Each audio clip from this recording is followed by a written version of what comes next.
A1 TV news ವೀಕ್ಷಕರಿಗೆ ಸ್ವಾಗತ. ಗುತ್ತಿಗೆದಾರರ ಹಣ ನೀಡದೆ 30 ಕೋಟಿ ರೂಪಾಯಿ ವಾಪಸ್ ಕಳುಹಿಸಿದ ಸಿಇಒ, ಚಿಂತಾಮಣಿಯಲ್ಲಿ ದಬ್ಬಾಳಿಕೆ ವಿರುದ್ಧ ಆಕ್ರೋಶ. ಕೇಂದ್ರದಿಂದ 80 ಕೋಟಿ ರೂಪಾಯಿ ಬಂದರೂ ನಯಾ ಪೈಸೆ ಕೊಟ್ಟಿಲ್ಲ. ಗ್ರಾಮೀಣದ ಕುಡಿಯುವ ನೀರಿನ ಇಲಾಖೆ ಮುಂದೆ ಧರಣಿ. ಚಿಂತಾಮಣಿಯ ಗ್ರಾಮೀಣ ಕುಡಿಯುವ ನೀರು ಮತ್ತು ನೈರ್ಮಲ್ಯ ಉಪವಿಭಾಗದ ಕಾರ್ಯಪಾಲಕ ಅಭಿಯಂತರರ ಕಚೇರಿ ಮುಂದೆ ಜಿಲ್ಲಾ ಗುತ್ತಿಗೆದಾರರ ಸಂಘದ ನೇತೃತ್ವದಲ್ಲಿ ಬೃಹತ್ ಧರಣಿ ಪ್ರತಿಭಟನೆ ನಡೆಯಿತು. ಈ ವೇಳೆ ಗುತ್ತಿಗೆದಾರರಾದ ಸ್ಕೂಲ್ ಸುಬ್ಬಾರೆಡ್ಡಿ, ಕೆವಿ ಕೃಷ್ಣಾರೆಡ್ಡಿ, ಬೈರೆಡ್ಡಿ ಮಾತನಾಡಿ, ಕೇಂದ್ರ ಸರ್ಕಾರದಿಂದ 80 ಕೋಟಿ ರೂಪಾಯಿ ಹಣ ಬಿಡುಗಡೆಯಾಗಿದೆ. ಆದಾಗ್ಯೂ ಕಳೆದ 2-3 ವರ್ಷಗಳಿಂದ ಗುತ್ತಿಗೆದಾರರಿಗೆ 1 ರೂಪಾಯಿಯನ್ನ ಪಾವತಿಸಿಲ್ಲ.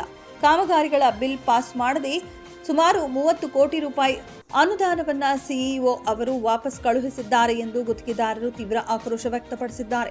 ಕುಡಿಯುವ ನೀರಿನ ಟ್ಯಾಂಕ್, ಪೈಪ್ಲೈನ್ ನಿರ್ಮಾಣ ಸೇರಿದಂತೆ ಸುಮಾರು 90% ಕೆಲಸಗಳನ್ನು ಗುತ್ತಿಗೆದಾರರು ತಮ್ಮ ಸ್ವಂತ ಹಾಗೂ ಬಡ್ಡಿ ಹಣದಲ್ಲಿ ಪೂರ್ಣಗೊಳಿಸಿದ್ದಾರೆ. ಆದರೂ ಅಧಿಕಾರಿಗಳು ದಬ್ಬಾಳಿಕೆ ನಡೆಸುತ್ತಿದ್ದಾರೆ ಎಂದು ಗಂಭೀರ ಆರೋಪ ಮಾಡಿದರು. ಸಮಸ್ಯೆಗೆ ತಕ್ಷಣ ಪರಿಹಾರ ಸಿಗದಿದ್ದರೆ ಬುಧವಾರದಂದು ಸಿಇಒ ಹಾಗೂ ಕಾರ್ಯಪಾಲಕ ಅಭಿಯಂತರರಿಗೆ ಫೆರಾವ್ ಮಾಡಲು ಗುತ್ತಿಗೆದಾರರ ಸಂಘ ನಿರ್ಧರಿಸಿದೆ. ಅಲ್ಲದೆ ಬಿಲ್ ಪಾವತಿಯಾಗುವವರೆಗೂ ಯಾವುದೇ ರೀತಿಯ ಮುಂದಿನ ಕೆಲಸಗಳನ್ನು ಮಾಡುವುದಿಲ್ಲ ಎಂದು ಎಚ್ಚರಿಸಿದ್ದಾರೆ. ಪ್ರತಿಭಟನೆಯಲ್ಲಿ B Shekhar, GN Ramakrishnareddy, SG Jagadish Kumar, KB Ramesh, S Shivareddy, Sreeramappa, DV Srinivas, V Venkatareddy, Mohan Reddy, T Nagaraj, Gangireddy, Harish, Srikanth, Kishore, MN Ravi, Manjunath, GV Shivareddy ಸೇರಿದಂತೆ ಮತ್ತಿತರರು ಇದ್ದರು. ಮೇಲೆ ದಬ್ಬಾಳಿಕೆ ಮಾಡ್ತಾ ಇದ್ದಾರೆ ಕಾರ್ಯಪಾಲಕ ಅಭಿಯಂತರರು ಮತ್ತು ಮುಖ್ಯ ಕಾರ್ಯನಿರ್ವಹಣಾಧಿಕಾರಿಗಳು. ನಾವು ಊರುಗಳಲ್ಲಿ ಎಲ್ರಿಗೂ ಅವ್ರು ದುಡ್ಡು ಕೊಡದೇ ಇದ್ರು ಟ್ಯಾಂಕ್ಗಳು ನಿರ್ಮಾಣ ಮಾಡಿ, ಪೈಪ್ಲೈನ್ ನಿರ್ಮಾಣ ಮಾಡಿ ಸಾಧ್ಯವಾದಷ್ಟು 90% ಕೆಲಸಗಳೆಲ್ಲ ಈಗಾಗಲೇ ಪೂರ್ಣಗೊಳಿಸಿದ್ದೀವಿ. ಆದರೂ ನಮ್ಗೆ ಹಣ ಬಿಡುಗಡೆ ಆಗಿದ್ರು ಇವರು ನಮ್ಮ ಮೇಲೆ ದಬ್ಬಾಳಿಕೆ ಮಾಡಿ ಹಣ ಕೊಡ್ತಾ ಇಲ್ಲ. ಆದ್ದರಿಂದ ಬುಧವಾರ ಎಲ್ಲ ಗುತ್ತಿಗೆದಾರರು ಜಿಲ್ಲಾ ವತಿಯಿಂದ ಸೇರಿ ಕಾರ್ಯಪಾಲಕ ಅಭಿಯಂತರರು ಮತ್ತು ಮುಖ್ಯ ಕಾರ್ಯಪಾಲಕ ಅಭಿಯಂತರಿಗೆ ಗೆರವು ಮಾಡಬೇಕಂತ ಈ ಸಭೆ ಕರೆದಿದ್ದೀವಿ. ಜಲ್ ಜೀವನ್ ಮಿಷನ್ ಕಾಮಗಾರಿಯಲ್ಲಿ ಭಾಗ ಏನಿದೆ ಅದು ಪೇಮೆಂಟ್ ಆಗಿದೆ. ಕೇಂದ್ರ ಸರ್ಕಾರದಿಂದ ಆಗುವಂಥದ್ದು ಈಗ 80 ಕೋಟಿ ಬಂದಿದ್ರೂ ಅದರಲ್ಲಿ ಪೇಮೆಂಟ್ ಮಾಡದೆ ಬಂದಿರುವಂಥ ಅಮೌಂಟಲ್ಲಿ ಮತ್ತೆ ಸಿಇಒ ಅವರು ಏನೋ ಮಾಹಿತಿ ನಮಗೆ ಸಿಇಒ ಅವರು 30 ಕೋಟಿ ವಾಪಸ್ ಕಳಿಸಿದ್ದಾರೆ ಅಂತ. ಏನು ಬಿಲ್ಗಳು ಇನ್ನೂ ಒಬ್ರಿಗೂ ಬಿಲ್ ಪಾಸ್ ಮಾಡಿಲ್ಲ. ಈಗಾಗಲೇ ಬಿಲ್ಗಳು ಹೋಗಿ ಏನೇನು ಮಾಡಬೇಕು, ಏನೇನು ದಾಖಲೆ ಕೊಡಬೇಕು ಎಲ್ಲನೂ ಕಳಿಸಿದ್ದಾರೆ. ಕಳಿಸಿದ್ರೂ ಇವತ್ತಿಗೆ ಸುಮಾರು 2.5-3 ವರ್ಷ ಆಗ್ತಾ ಇದೆ. ಒಂದು ಪೇಮೆಂಟನ್ನು ಒಬ್ರಿಗೂ ಸೆಂಟ್ರಲ್ ಗೌರ್ಮೆಂಟ್ದ ಬರ್ತಕ್ಕಂಥ ಅಮೌಂಟಲ್ಲಿ ಒಬ್ರಿಗೂ 1 ರೂಪಾಯಿನೂ ಪೇಮೆಂಟ್ ಮಾಡಿಲ್ಲ. ಈ ಥರ ಬಂದಾಗ 80 ಕೋಟಿ ಈಗ ರಿಲೀಸ್ ಆಗಿದೆ ಅಂತ ಲೆಟರ್ ಬಂದಿದೆ. ಬಿಲ್ಗಳೆಲ್ಲ ಪಾಸ್ ಆಗಿದೆ, ಟ್ರೆಜರಿಗೆ ಹೋಗಿದೆ.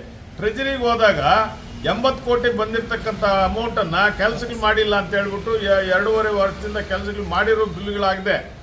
ಈಗ ಎಲ್ಲರೂ ಪಾಪ ಬಡ್ಡಿಗಳು ತಗೊಂಡು ನೇಣಾಕೊಳ್ಳುವಂಥ ಕಾಂಟ್ರಾಕ್ಟರ್ಗಳು ನೇಣಾಕೊಳ್ಳುವಂಥ ಪರಿಸ್ಥಿತಿ ಬಂದಿದೆ. ಈಗಲೂ 30 ಕೋಟಿ ಏನೋ ವಾಪಸ್ ಕಳಿಸಿದ್ದಾರೆ ಅಂತ ಮಾಹಿತಿ ಬಂದಿದೆ. ಅದಕ್ಕೆ ನಾವೆಲ್ಲ ಗುತ್ತಿಗೆದಾರರು ಇಲ್ಲಿ ಸೇರಿ ಜಿಲ್ಲಾ ಗುತ್ತಿಗೆದಾರರ ಸಂಘದಿಂದ ನಾವು ಮಾತಾಡಿಕೊಂಡು ಎಲ್ಲರೂ ಸಿಇಒ ಮತ್ತು ಕಾರ್ಯಪಾಲಕ ಅಭಿಯಂತರರ ಹತ್ರ ಒಂದಿನ ನಾವು ಸ್ಟ್ರೈಕ್ ಮಾಡೋಣ ಅಂತೇಳಿ, ಬುಧವಾರ ಮಾಡೋಣ ಅಂತೇಳಿ ಎಲ್ಲರೂ ಸೇರಿ ಇಲ್ಲಿ ಮಾತಾಡ್ಕೊಳ್ಳೋಕ್ಕೆ ಇಲ್ಲಿಗೆ ಬಂದಿದ್ದೀವಿ. 2025 ಮಾರ್ಚ್ ಕಳಿಸಿರ್ತಕ್ಕಂಥ ಬಿಲ್ಸ್ನ ಪೆಂಡಿಂಗ್ ಇಟ್ಟು ಮತ್ತೆ ವಾಪಸ್. ಇದರ ಕಾರಣ ಏನು ಅಂತಂದ್ರೆ ಹಣ ಜಾಸ್ತಿ ಕೊಟ್ರೆ ಅವ್ರದ್ದು ಮಾತ್ರ ಬಿಲ್ ಪಾಸ್ ಮಾಡಿ ಮಿಕ್ಕಿದ ಅಲ್ಲಿ ಯಾರು ಮಾತಾಡ್ತಾ ಇದ್ರೆ ಅವ್ರ ಬಿಲ್ಗಳನ್ನ ಪೆಂಡಿಂಗ್ ಇಟ್ಟು ಈ ರೀತಿ ಕಾಟ ಕೊಡ್ತಾ ಇದ್ದಾರೆ. ಆಡಿಟ್ ಆಗಿದೆ ಅದೆಲ್ಲ.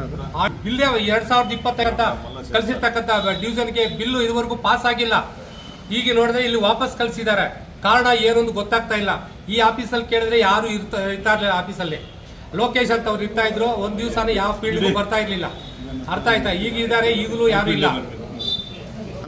ನಾವು ಗುತ್ತಿಗೆದಾರ ಏನು ಮಾಡಿದ್ರು ಅದರಲ್ಲೇ ಇವಾಗ ನೀರು ಹೋಗ್ತಾ ಇರೋದು, ಕುಡಿತಾ ಇರೋದು ಸಾರ್ವಜನಿಕರು. ಆಗ ಅಷ್ಟು ಮಾಡಿದ್ರು ನಮಗೆ ತೊಂದರೆ ಕೊಟ್ಟು ಯಾರು ಪೇಮೆಂಟ್ ಮಾಡದೆ ಈ ಥರ ನಮ್ಗೆ ದಬ್ಬಾಳಿಕೆ ಮಾಡಿ ಈ ಥರ ತೊಂದರೆ ಕೊಡ್ತಾಯಿದೆ. ಆದ್ದರಿಂದ ಎಲ್ಲ ಗುತ್ತಿಗೆದಾರರು ಸೇರಿ ನಾವು ಯಾರದೇ ಕೆಲಸ ಮಾಡಬಾರ್ದು, ಪೈಪು ಸಾರ್ವಜನಿಕ ತೊಂದರೆ ಆಗಿದ್ರೆ ಆಗಲಿ, ಅವಾಗ ಅಧಿಕಾರಿಗಳಿಗೆ ಗೊತ್ತಾಗ್ತಾ ಇದೆ ಅಂತ ಈ ಥರ ಉಗ್ರ ಹೋರಾಟ ಮಾಡಬೇಕು ಅಂತ ನಿರ್ಧರಿಸಿದ್ದೀವಿ ನಾವು.